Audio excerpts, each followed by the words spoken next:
I was wondering how to do something on Aaron Smith Levin's problems with the anti-Scientology movement. Very briefly, Aaron is a very popular YouTuber, but he's been caught up in many, many different kinds of scandals, draining his credibility.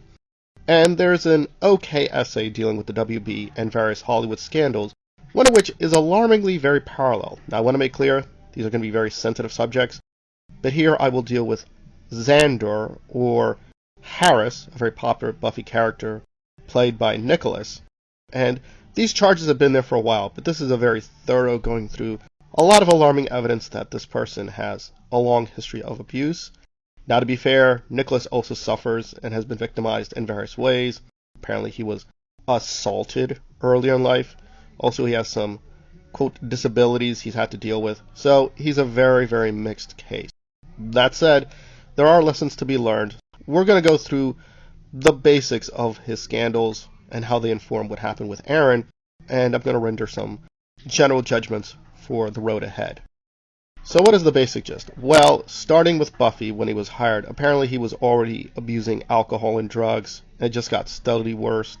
He had a tendency to take girlfriends who were fans of the show on Buffy, and they kept being the same kind of woman, very young, in their early 20s, and he would be very charismatic, but then he was being very, very abusive on a very consistent basis. And from 2006 and on, he's amassed about 14 arrests of various kinds, dealing with DV, property damage, and so on and so forth. And I was aware of this, but I didn't know how bad it was, so I'd have to give her points, the host of this YouTube video, to doing a much more thorough job with the evidence. And apparently one victim has gone public. She is using her real name. I will put the information in the description. And how does this tie up with Aaron? Well, when you look at the evidence, and I want to be very clear that a lot of ex-girlfriends are also charging Aaron with being abusive.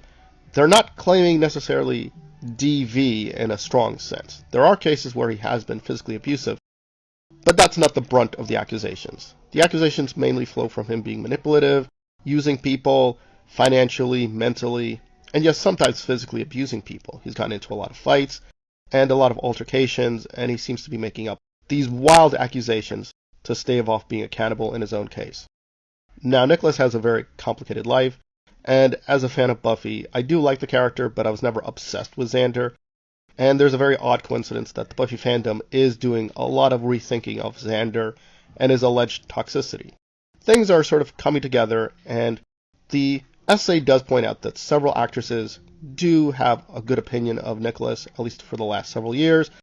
However, more recently, most of the Buffy actors, if not all of them, have cut off ties. They don't want to have anything to do with him. And he still has, quote, praise from a few actresses he worked with. And again, from their experience, he was a good guy. He was a decent person. But again, these relationships outside of Buffy, off the set, are much more alarming and much more abusive. That said, he does have a positive side, a decent side. He's been very generous and good with fans in many cases. However, it's fair to say he's also been very exploitive to his, quote, fandom. And that brings us back to Aaron, where it's not just a question of him having all these scandals, whether money scandals or sex scandals. It goes to his general judgment of, quote, using people. And one of the core features of anti-Scientology is to sort of fight the authoritarian manipulation of David Miscavige. But it seems in his own life, Aaron was happy to use that kind of mental manipulation to get what he wanted, and then when he used people up, he discarded them, tried to attack them, character assassinate them, and he's still doing it right now.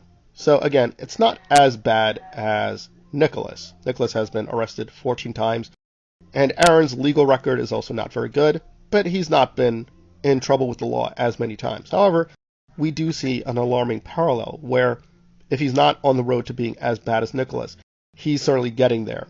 And it's an open question where it's going to keep getting... It's an open question if he's going to keep getting worse and worse and worse, and tolerating his abuse is going to be helpful to him or the anti-Scientology movement.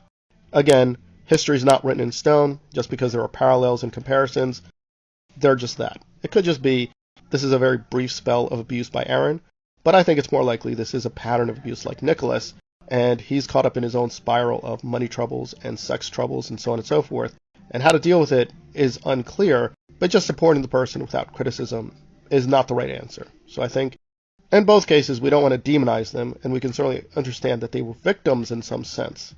but they clearly do have a history of victimizing other people. And so we're just trying to be careful and warning people that if you want to deal with this person, that's fine, but they do have a very controversial history. And that's, I think, the best we can say for either case.